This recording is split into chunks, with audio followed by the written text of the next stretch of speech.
So I was in Nicaragua as an agriculture volunteer on the Atlantic coast of Nicaragua, and I feel like I need to preface my story with just saying that, like, you learn a million different things when you're in the Peace Corps, but you also make some decisions that are questionable, that you are totally okay with in the moment for some reason. Like, you get to the point, like a year in or whatever, where you're like, this is normal. And so one of the decisions that was questionable that I made was about 3 months in, I decided to build a house. I, like Eric, was kind of the last person at like selection to go. And I got sent like as far away as possible with my friends Joe and Tom. And so Joe was about 2 hours walking down the road. And he also decided to build a house. And we thought, like, this will be fun. This will be a good like way to learn about the culture and like the way to do things. So I was like, okay, I'm gonna get wood and I'll build a house. I'll find someone to build it with me. It'll be great. And the thing about building a house in Nicaragua is that you have so many things that you don't think about. So I, the reason I built a house, I should say, is because there was no like suitable house in the community for me to live by myself, and I really wanted to do that, even though it's a little bit like unheard of.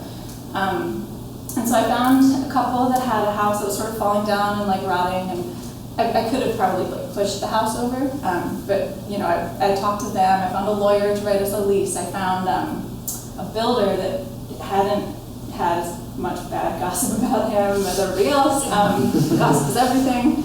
I found a guy who had a farm a couple hours away across a river with some trees that I could buy, and then I found another guy with a chainsaw to cut them down and cut them into lumber. And then I found out that you have to dry the lumber, and once the boards are cut, they'll warp if you don't dry them before they're built. And so I found some kids to help me like get the lumber to a guy's truck, another guy. So the guy with the truck. And I got the truck to take the lumber to like the road, but then there was no road to the house, so I found some more kids to help me like back the lumber like to the house. And then my neighbor was like, well, somebody's just gonna steal that.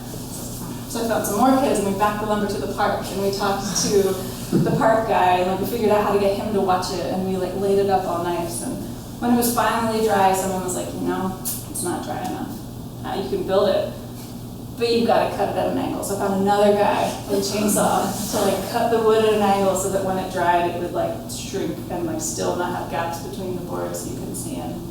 And I salvaged some asbestos for the roof, which I didn't know was asbestos. And there were a couple of like components to a house that you really need to have. Like, it was kind of a little house on stilts. I have pictures of it somewhere. But I salvaged some of the wood from like the wreckage of the house from Hurricane Joanne when that hit back in like the early 90s. I salvaged like the roof. You have to have a latrine, which it happened to be there already, so that was nice.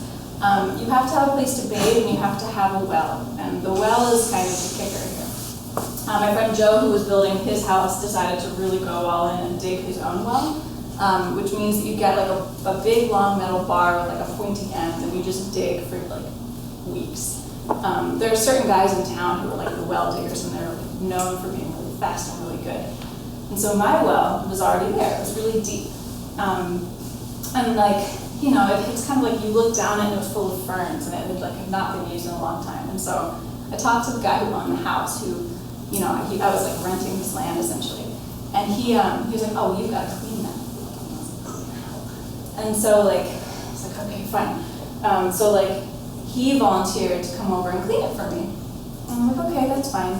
And so what it ended up being was he invited all of his friends to my new house to come like have a party at my house. And the party was a big, huge stereo. If you've ever been to Nicaragua, like one of the quintessential things that you have to have in your house is like the biggest boombox ever. It's like up to here, and there are speakers. And so they had a raging party at my house to clean the well. They brought beer, they were like, having a lot of fun with it. And they got this like huge man whose nickname is El Caballo, like he's the horse. And they lower El Caballo into the well. And so he's like down there, and he's been drinking, and like they're all like just cleaning the well, and they just like haul out bucket after bucket, like 5-gallon buckets of just like filthy water, and they're just like pitching it over the fence. And eventually, they're like, yeah, the well's clean. Good, we're done. And so I like very proudly found some like tin, and I made myself a shower, and I was like very happy to look up at the sky when I bathed. And bathing entailed like a little tiny bucket, you'd like haul up water. We got like 4 buckets for one 5-gallon bucket. And you'd like pick up that bucket and kind of like waddle over to your shower, put it in there, and have like the most beautiful outdoor bucket bath every single day, twice a day, because you're always filthy when you do farm work. And you know, cleanliness is really important in Nicaragua. Everybody looks immaculate no matter what kind of house they live in. Like perfectly starched, perfectly bleached shirts. Everything is ironed. Your host mom will iron your underwear, even when you tell her not to. And so yeah, all of this is like set up to say that when my friend came from the States to visit me, and I had my little house, and I had my little well, and I had my little shower, and I had my little like safety system where I could like just see across like a couple of houseways to the school where my friend would sit at night, and I would come out my doorway and get my flashlight and like blink at him a couple times before going to bed so that he would know I was going to sleep, and he would blink back at me. And then I would go inside, and he would know that like if I shouted, he would know to come. But anyway, my friend came to visit, and if you've ever used Dr. Bronner's peppermint soap, you know how strong it is, right? I had this huge bottle of Dr. Bronner's, and we had like just been out to the fields, and I had taught him how to use a machete, and he was like feeling very proud of himself. And he wanted to like take a shower, but then like haul up some water for me so that I could take a shower. And he puts the Dr. Bronner's on the side of the well, and he's hauling up the water and filling it, and hauling up the water, and he knocks the Dr. Bronner's out. And it's like, you know, I've been there like a year, and I'm pretty okay with most things, but like that's my drinking water. And I'm like, all right, and I'm not really mad about it either. I was just like, how am I gonna get this out of the well? And so we like found some like long sticks, and we're trying and can't get it. And we try to like get the bucket and like get it, and thankfully it's shut. But like I have no idea how long that cap's gonna stay shut. I'd already had like a kid mace himself by accident and like stick his head in another bucket of water, and that tasted like pepper for like weeks. So I did not want that to happen again. That's another story. They thought it was alone. But yeah, so that's horrible. Don't do that. It was funny at the time. He was like crying. But anyway, so we're like, shoot, what are we gonna do? And like, my friend was horrible. He was like, oh my God, I ruined your whole life here. And so I started walking around town because I'd seen this giant man get lowered down my well. I was like, I could go down that well. It's like 40 feet, it's not that bad. And I was like, I could go down the well and just get the soap. So I'm walking around town trying to find somebody to lower me down the well. And you know, I'm like looking around, and I tried to find like this kid so he could tell his dad to like go get his friend, and we could have like a bunch of people do it. And then like finally get someone at like the Ministry of Education to like agree to lower me down the well. So they get to my well, and I'm like all ready to go down there. I like, found a strong stick that I was gonna like tie there instead of the bucket, and I would sit on it, and they would like lower me in and come back up again.